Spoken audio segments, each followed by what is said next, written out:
Hey horror fans, once again, it is me, the Horror Miser Money G. It's time to do another horror movie review. Took me a while to see this, but I saw Escape Room Tournament of Champions, and here's my review for that movie. Now, Escape Room Tournament of Champions is a 2021 American psychological horror film. It was directed by Abin Robitel. It was written by Will Honnelly, Maria Malek, Daniel Touch, and Oren, I think it's pronounced Uziel? Uziel? I think that's how you pronounce it. So we have 4 writers for this particular film. Wow. Now, the film stars Taylor Russell, Logan Miller, Holland Rowland, Indian Moore, Thomas Cocurio, and Carlito Olivio. Now, in this one, Zoe and Ben, survivors from the original film, find themselves trapped with 4 other survivors in another set of the escape rooms where they have to try to solve or die trying. Now, when it was announced that a sequel to 2019's Escape Room, that a sequel for it was going to be greenlit, no one should be surprised about that. I mean, despite the weak plot, it was an above-average horror movie, and it did gross over $150 million worldwide on a $9 million budget. I mean, there's no doubt about it. The film made money. So, of course, Sony would greenlit a sequel, especially on how the first film ended. So, director Robert Robitel and the filmmakers bring us Escape Room Tournament of Champions. Now, once again, Zoe and Ben are back. They're survivors from the first film. They decide to confront the creators of the escape room, the Menace Corporation, in their New York-based headquarters. Good for them! Let's take these guys down. Unfortunately, they find themselves right back into a series of escape rooms with 4 other survivors from similar escape rooms. So, can Zoe and the others escape these deadly rooms and also find a way to put down an end to Minos and its evil ways? That's what basically the rest of the film is about. Now, to be honest, there's really nothing new about this concept. I'm sure, like in the first movie, we see elements of Saw and Final Destination. You know, obviously, we don't have a Jigsaw character. We don't have Death trying to get these people, trying to find different ways to kill people. But that's basically what this film is. You have a series of people, really no correlation or relation to each other than the fact that in this one, they've all survived. All were survivors of similar escape rooms, and they now find themselves into intricate escape rooms where they have to escape or they all die, similar to what we see in Saw, or similar to what we see in Final Destination. Now, obviously, taking advantage of the escape room craze and making it into a horror movie, however, is an interesting idea, and I believe that's the reason why the first film was successful. You take a novel idea that escape rooms became popular with, I think a few years ago, and everyone's been doing them of late, and someone decided, hey, let's turn this into a horror movie, similar to what we saw in other aspects of life, whether it's Unfriended or Friends Request.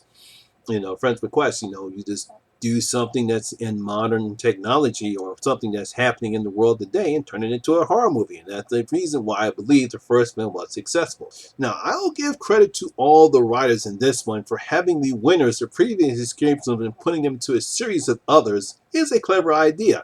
They're all champions. Believe it or not, they all won their particular rooms. So, hey, let's have a tournament of champions. It's something that we've seen in other aspects and other type of game settings. I believe that EA Sports Manning tournaments, they also have a tournament of champions. I've seen in other, probably Fortnites, they probably have a tournament of champions. So this is nothing new here, but I give them credit for coming up with this concept. Now, after escaping the first room where Theo was killed, we learned that Rachel's group were a bunch of people who can't feel physical pain. Brianna's group were a bunch of influencers, and Nathan's group were all a bunch of priests. That's what they all have in common, which is something similar to the first movie was that all of them had survived certain death, but somehow they escaped all the situations. And in this one, they're all survivors of groups that they were in, and each of them had a specific ability. People who can't feel pain, priests, and influencers. One of the reasons why this film works is Taylor Russell, once again playing Zoe Davis. She's pretty good in this film. She does a good job in giving Zoe's the emotions of a person suffering from survivor's guilt. She's determined to want to put an end to Minos and his crazy-ass games. And she just wants to see justice done. And I believe she also has her own personal demon that she wants to conquer. And I believe and she does a good job in creating that type of aspect into Zoe. She also has good chemistry with Logan Miller, who's also back as Ben. They both want to put an end to Minos, but Ben would also like to go back to living normal, which you can't blame him. I mean, the guy almost died in the first one. If it wasn't for Zoe, he would be dead. So he kind of feels he owes her. So despite his little hesitation of wanting to go back, he does it because he wants to make sure that Zoe stays alive, and I guess he kind of owes her, so that's the reason why he goes with her. Now, all the other actors, they're fine. They're nothing earth-shattering. I mean, there's no real character development in there other than learning the fact that, who they are and how they and what was the common thread for each of the rooms that they were in. But there's no real character development. We know they're basically fodder for the games, but that's basically what they are. But it's not they don't do anything bad. They're okay. It's just that the script doesn't really give them anything to do other than just, hey, let's play this game. But the main thing that everybody wants to see, similar to what we see in Saw and Final Destination, are the escape rooms themselves. And for the most part, they're pretty good and they're pretty deadly. I think out of all the rooms, I think at least 3 of them were pretty good and one was okay.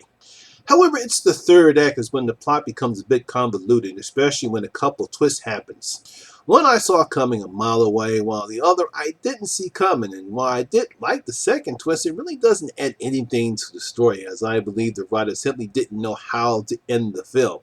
No, this happens at right around the same time when the first twist, you get the first twist and then the second twist. It's the first twist. I mean, the second twist I kind of liked because it was okay. I wasn't expecting that, but the first one I saw coming a mile away.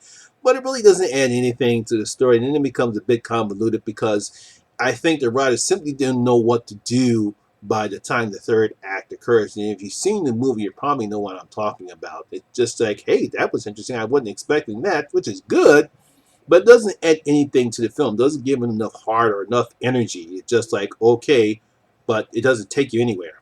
But despite that fact, and again another lackluster ending, I actually did enjoy the film. It's not the best horror movie. It's not going to change anything on the genre, but the filmmakers know what they were doing when they made this film, and that's basically all they wanted to do was create enough elaborate traps, enough traps, see the people, create enough tension, suspense, because anyone could be killed in this particular film, in this particular setting, and I really did enjoy that aspect of the fact. So like I said before, nothing earth-shattering, nothing new or inventive, but it was a good horror film.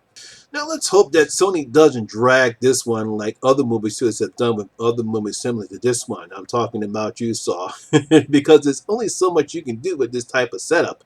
I mean, there's only so much intriguing traps that you could come up with in interesting ways. And if you're not going to build up any characters, it's going to become dumb, and it's going to become redundant, and it's just going to bore the audience. So I'm going to give Escape Room Tournament of Champions 2.5 out of my 5 bloody gold coins. 2.5 out of my 5 bloody gold coins. It's pretty good. Not great, not almost to the level of good where I can give it 3, but good enough where, you can watch it once, watch it with your friends, enjoy the traps, and then that's about it.